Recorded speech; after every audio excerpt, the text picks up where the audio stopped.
What is up mga kagala? This is D-Mac and welcome again to our gala ni D-Mac. This is part 3 po nung ating series po ng Mission Central Visayas, and this time we're going to talk about yung pong ating mission sa Central Visayas, which is in Bohol. I-explain ko lang po dun sa video na to is part pa rin ng Siquijor, and malalaman niyo po dun sa video why malaking part pa rin doon is yung nasa Siquijor, but then again, because it's Mission for Bohol, it is entitled Mission Bohol. Sige po, let's watch this video.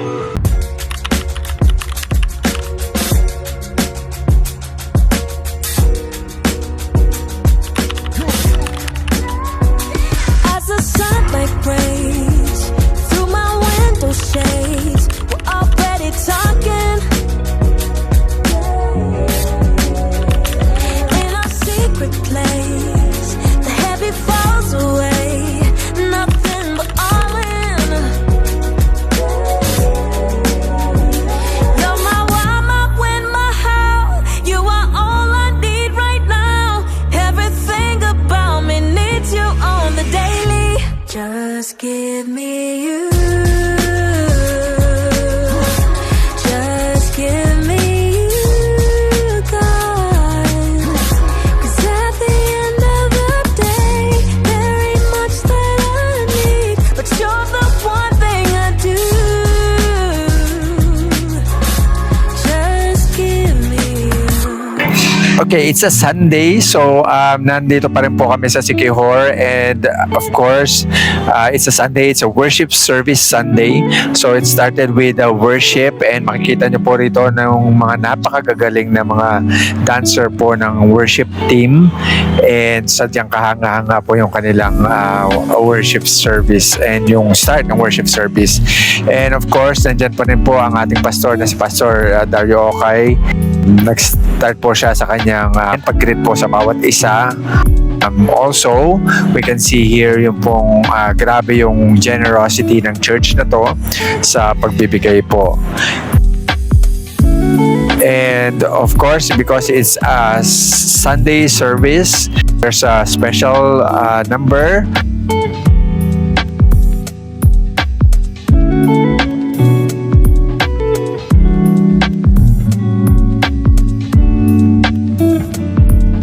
And at the same time, meron po tayong word, which is ako po yung nanguna sa preaching po or sa message po for this Sunday.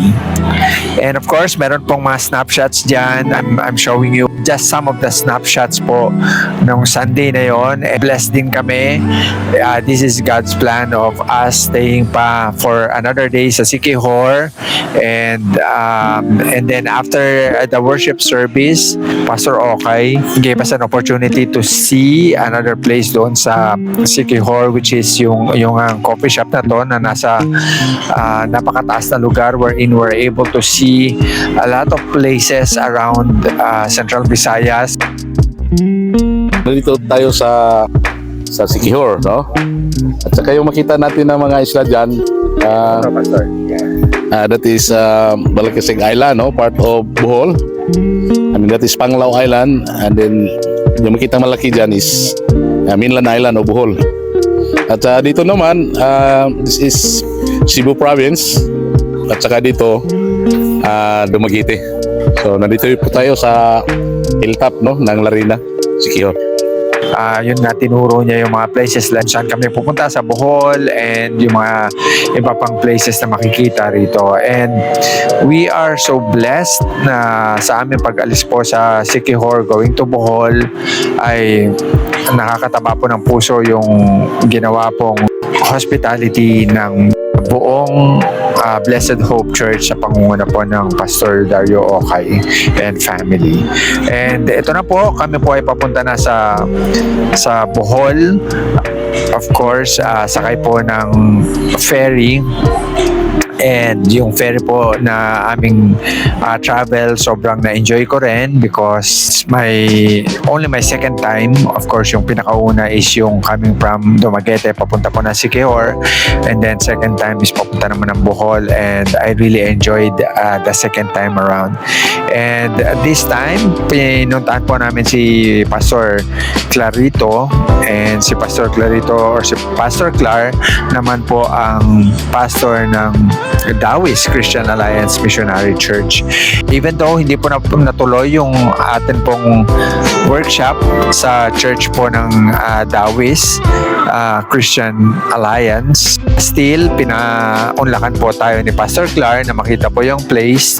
Supposedly dito po dapat gaganapin yung ating pong workshop, but still ang ganda po ng welcome ni Pastor Clar, telling us na we can make use of this place once na matuloy na yung ating pong workshop. And we are planning to have a workshop here maybe next year, but at least meron na po tayong patutunguhan if ever po na again matuloy po tayo for next year dito po sa parte ng Bohol. And we left the church na very positive because alam po natin na napakaganda po ng plano ng Panginoon even here sa Bohol. And nagpapasalamat po kami. We were able also to tour for the rest of the day dito sa Bohol, and nakita rin namin yung mga magagandang places dito sa Bohol. And we are so thankful to God na binigyan kami ng time. And as we go back sa Manila, nagpapasalamat din kami sa Panginoon for the safe travel. Tunay na nakakataba ng puso what God has done through us ng Panginoon sa Central Visayas. And as we go home, dala-dala po namin lahat ng memories na to.